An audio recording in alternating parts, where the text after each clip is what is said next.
രാവിലെ 7:50ഓടെ ടവൽ കൊണ്ട് മുഖം മറച്ചെത്തിയ 9 സംഘമാണ് പനമ്പിള്ളി നഗറിലെ നീറ്റ ജലാറ്റിന്റെ ഓഫീസ് ആക്രമിച്ചത്.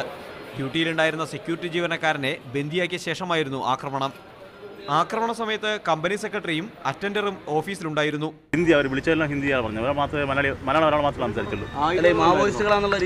അവർ പറഞ്ഞ അങ്ങനെ തന്നെയാണ്. ഉണ്ടായിരുന്നു എല്ലാവരും ഈരണ്ട് പൈപ്പാണ് തുണി കൊണ്ട് കെട്ടിയിരുന്നത്.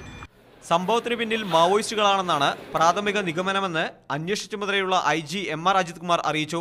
ഈ കത്ത് സാധാരണഗതിയിലുള്ള ലെഫ്റ്റ് എക്സ്ട്രീമിസ്റ്റിൻ്റെ രീതിയിലുള്ള ഭാഷയിലുള്ള കാര്യങ്ങളാണ് പറഞ്ഞിരിക്കുന്നത്. കൂടുതലും അവരുടെ സ്ഥിരം ടിപ്പിക്കലായിട്ടുള്ള ഇഷ്യൂസ് രീതിയിലാണ് പറഞ്ഞിരിക്കുന്നത്. അതിനകത്ത് ഒരാൾ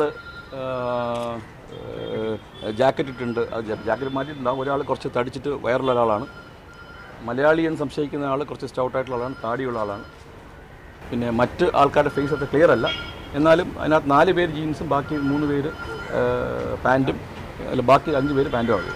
സംഭവത്തെ തുടർന്ന് കൊച്ചി നഗരത്തിൽ ജാഗ്രതാ നിർദ്ദേശം നൽകി.